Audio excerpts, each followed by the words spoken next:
The asphalt was still wet from the early morning rain when she crossed the deserted street, with her hood covering half her face and her footsteps echoing like whispers of something that didn't want to be remembered. The streetlights flickered at irregular intervals, as if trying to decide whether to illuminate the moment or let it slip back into darkness. The city seemed still, suspended between yesterday and now, as if waiting for someone to break the silence. And it was there, in that empty intersection of some street in Baltimore, that something inside her broke without a sound. She came back. Nobody knew, nobody expected. It was the type of return that had no place in stories of redemption, nor in warm reunions. It was a silent return, made with small suitcases and large wounds, the kind that don't bleed on the outside, but leave the soul raw. The house where he grew up seemed smaller than he remembered. The windows were closed, the walls stained with damp and memories. Still, there was a kind of perverse relief in being there again, as if the familiar pain was more bearable than the strange peace he sought elsewhere. Little by little, the days began to form into a routine. I would walk to the cafe on the corner, where no one asked questions, and return before it got dark. Time seemed to slip through her fingers, and she let herself be carried away, like someone who no longer had the strength to swim against anything. I observed the world from outside, always through the window or behind a cup of lukewarm coffee. It was easier that way. Don't create bonds, don't allow smiles, don't allow yourself to be noticed. But something in her screamed silently. The absence of pain was not a cure. It was anesthesia, and too much anesthesia kills before the wound closes. He started having insomnia. The nights were long, drawn out, and seemed to scratch the walls of the room. The ceiling seemed closer, suffocating, and every shadow seemed to watch back. In the early hours of the morning, she searched social networks of old acquaintances, faces that were once part of who she was. No one seemed to have stopped. Just her. Parked in time like an abandoned car on a forgotten road. There was a man who always appeared in her thoughts, even when she didn't want to remember. The type of presence that marks not through the intensity of gestures, but through the constancy of absence. Someone she pushed away before she even really got to know him, afraid of needing too much. Because need is to give others the power to hurt. And she already knew what it was like to be hurt by those who said they were staying. Flashbacks came in waves. His laugh at the end of a call. The way he adjusted his coat sleeves when he was nervous. The way he looked at her when he thought she wasn't looking. Little memories that shouldn't mean anything, but now burned like embers buried beneath the skin. And that was what terrified her. Missing something that never became real.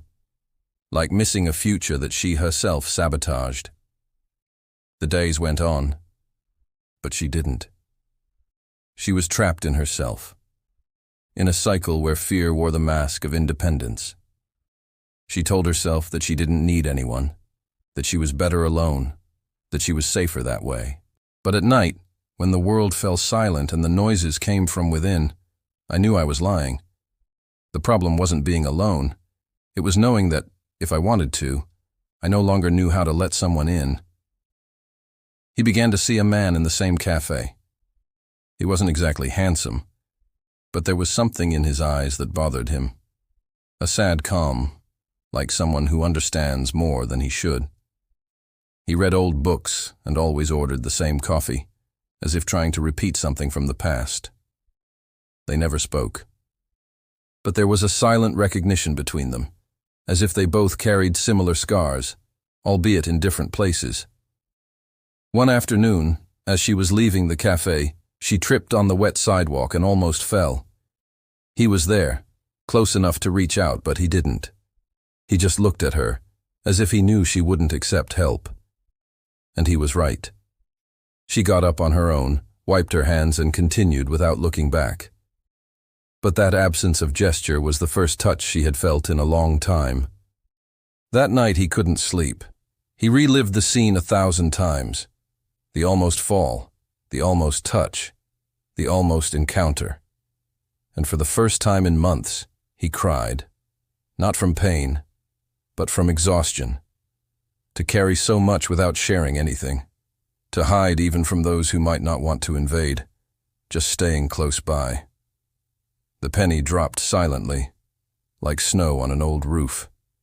She wanted someone. But the fear of needing that someone made her choose emptiness over and over again. The house lights flickered as she walked down the hall, as if the place was breathing. He sat down on the bedroom floor, where the carpet still smelled like childhood. He looked at the cracked mirror in the corner and barely recognized himself. Not because of appearance, but because of the weight in the eyes. This was not the woman who once believed that love was worth the risk. It was another, made of defenses, of ironies, of escape. And there, in the complicit silence of his own mind, he realized that he no longer wanted to be that version of himself. I wanted to take the risk of feeling it, even if it hurt. She wanted to allow herself to need, even if it made her vulnerable, because protecting herself so much was slowly killing her. It was like building a castle without doors and discovering that, in the end, you died of thirst inside the fortress itself. The next day, he returned to the cafe. The man was there, as always. He sat 2 tables away from his and did nothing. It just stayed. Gift. He didn't speak. He didn't wave. He didn't seek contact. But he was there, breathing calmly, and the book closed on the table. It was a start, or maybe just an attempt to reconnect with the world. Little by little, he noticed things changing around him. Small details. The sound of the wind against the window seemed softer. The smells of the city no longer caused nausea. The steps were less hurried. It was as if something was being reborn inside her, not hope, but courage. The courage to admit that missing someone was not weakness, he was human, and that dependence, when reciprocal, could be strength. She never spoke to the coffee man again, and maybe it didn't even need to, because what he represented had already done its part. He was the mirror of what she couldn't admit. And sometimes, all you need is someone to stay, even without touching. Someone who shows in silence that needing someone is not about losing control. It's about gaining a chance. The city followed. The lights started flashing less frequently again. The streets were filled with familiar noises, but inside her, the silence changed tone. It stopped being a prison and became a break, a pause before starting again, because the fear of needing it was still there, but now it had company. And when fear stops walking alone, it no longer has that much power. In the end, it wasn't about getting back to someone. It was about coming back to herself. With fewer defenses, more presence. With fewer answers, more questions. And with the awareness that the love that is avoided out of fear is the same love that can heal everything that came before. And maybe that's what few understand. Sometimes, what you want most is someone, but what you fear most is need. And in this conflict, many are lost. But only those who face this fear discover that true love doesn't require you to be invulnerable. It just asks you to show up, whole, even if it's shaking, even if alone. Because in the end, no one needs someone perfect.